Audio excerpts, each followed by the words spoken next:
Hi everyone, my name is Eki. In this video, I'm going to explain and assess whether we should buy, hold, or sell Coles share. Coles Group Limited is one of Australia's iconic and leading retailers, with over 2,500 retail outlets throughout Australia. Coles have become one of Australia's most trusted brands, and with its rival Woolworths accounts for more than 80% of the market. To assess Coles share, right now I'm going to use the SWOT analysis, as well as evaluating Coles market valuation, profitability, and liquidity, as it is important on deciding whether we should buy, hold, or sell the share. Let's talk about Coles strengths first. In their fourth-quarter report, Coles reported a 3.9% increase in sales to $9.3 billion. This was driven by solid growth across its supermarket and liquor businesses, which offset softer sales from the express business. According to the report, supermarket sales were elevated in the early part of January as the Omicron variant spread through the community. Other than that, Coles PE ratio, ROE, and ROA also indicates a healthy business operation. Coles' best performance lies in its exceptional ROE. That shows how the management is very good at converting its equity financing into profits. Other thing that we could also point out is Coles PE ratio that tells investors how much a company is worth. Compared to its fellow competitors in the industry,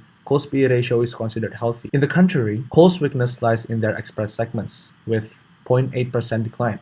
However, the management notes that this was driven by COVID-19 isolations. This was then offset by the flood events and global fuel price increases. Moreover, their low current ratio might indicate their difficulty on paying short-term debt obligations. However, this also indicates that they are using their assets to grow their business, and supermarkets tend to operate on low current ratio due to low accounts receivable as people do not buy groceries on credit. And it has been evident that supermarkets have been able to operate successfully with low current ratio for years. Next up, we're going to talk about opportunities. First of all, as COVID-19 restriction ease, local shopping trends re-emerge. Moreover, Iden Retail has reported some good news. 50,000 Australian respondents from consumers and business, 73% of them prefer to shop in store compared to 59% global average. This is a good opportunity for Coles as their main business is service supermarket retailer. Other than that, Coles' commitment to innovation is also a plus point. Along with those opportunities, there are also threats that we should be aware of, such as cost price inflation. As we can see, Australia's inflation rate hits 6.1%, recorded as its fastest increase in over 20 years, which impacted suppliers as a result of increased raw material, commodity, shipping, and fuel costs. This impacts our second threat, which is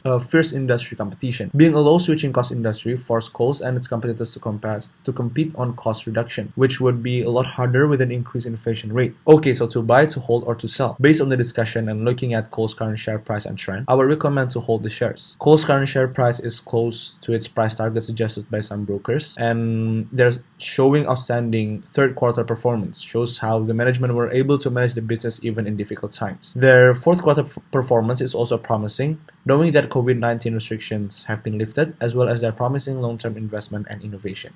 Thank you.